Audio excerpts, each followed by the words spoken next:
What's up, Laker fans?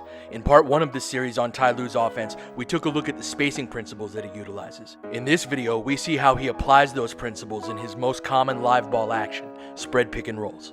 But first, check out Vivid Seats for an easy, stress-free way to get great tickets. Click the link in the description to save 10% off of your first Vivid Seats order.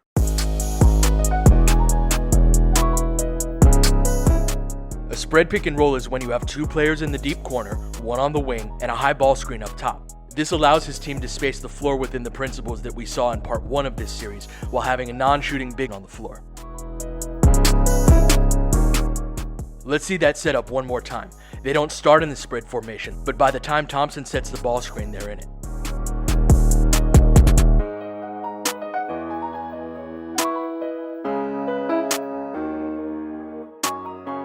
Your first option out of this is for the ball handler to get all the way to the rim, but that rarely happens because it requires a mistake by the defensive big man.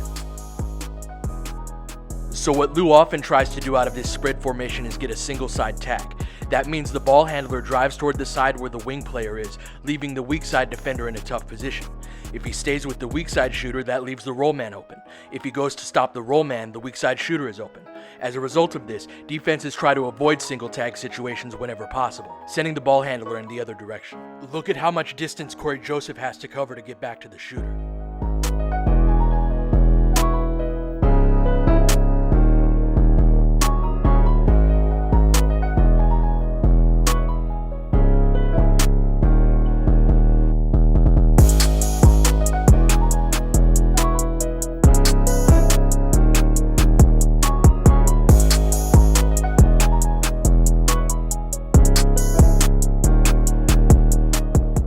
Lue likes to use perimeter players to set ball screens, putting defenders in unusual positions. Cedi Osman looks like he's going to set a ball screen sending LeBron to his right, but at the last moment Osman changes his screening angle to send him left. JJ Redick, who isn't used to hedging on ball screens, hedges on the wrong side, leaving a wide open runway for LeBron. And that is how you get your teammate dunked on.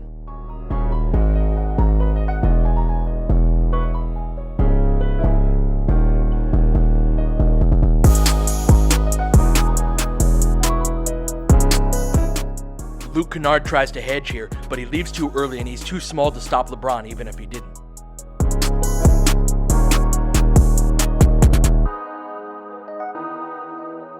Same thing here with Ish Smith, who doesn't even stand a chance. Ty Lue is excellent at hunting smaller guards and exploiting them. Lonzo Ball is a fantastic screener, and I'd bet that Lue uses him in this capacity on a regular basis.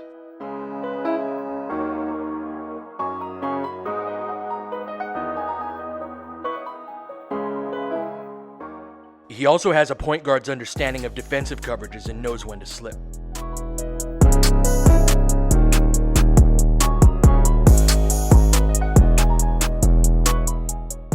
Teams like to trap or hard hedge on LeBron, and the spread formation is effective against that.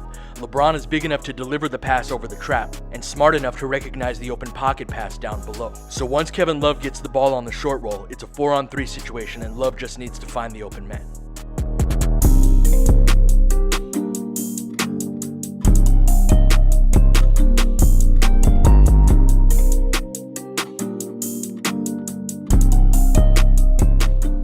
Another way that Lue and LeBron attack this is with dribble drags.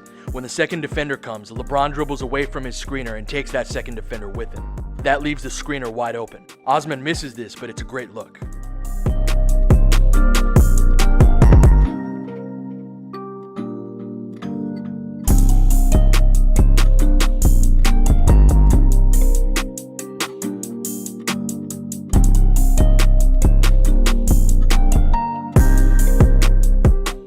And the ball handler can just reject the screen and go the other way if he sees the defender cheating in that direction.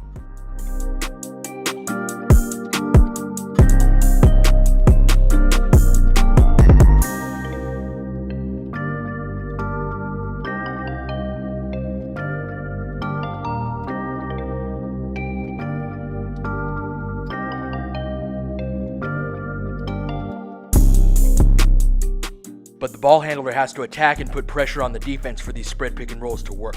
George Hill is passive while coming off of 2 ball screens on this possession, and they don't create an advantage as a result.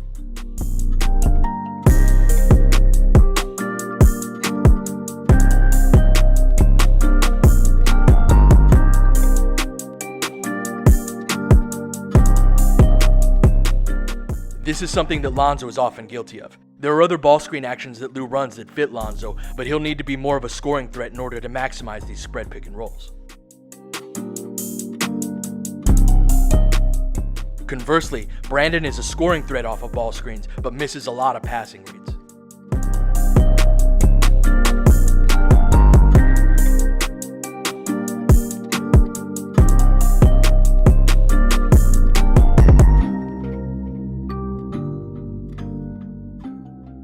Spread pick and rolls can be neutralized by drop coverages, where the defensive big man hangs back in the paint while the guard fights over the top of the screen. The offense can beat this by having ball handlers who can hit pull-up threes or bigs who can pick and pop. Otherwise, it's a lot of mid-range jumpers. Those shots are wide open against this type of coverage, but it's a shot that LeBron is just okay at, while Lonzo and Brandon struggle at it.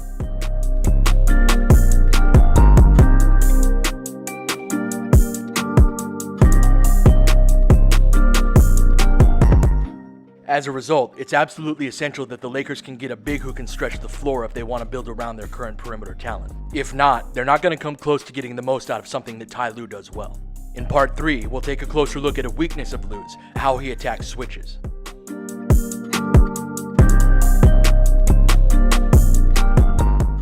Laker Film Room is dedicated to helping you experience the Lakers and the game of basketball on a deeper level. Please help us continue to produce this type of work by donating via the Venmo or Patreon links below. Alright, that'll do it for this one. I'll catch you guys next time.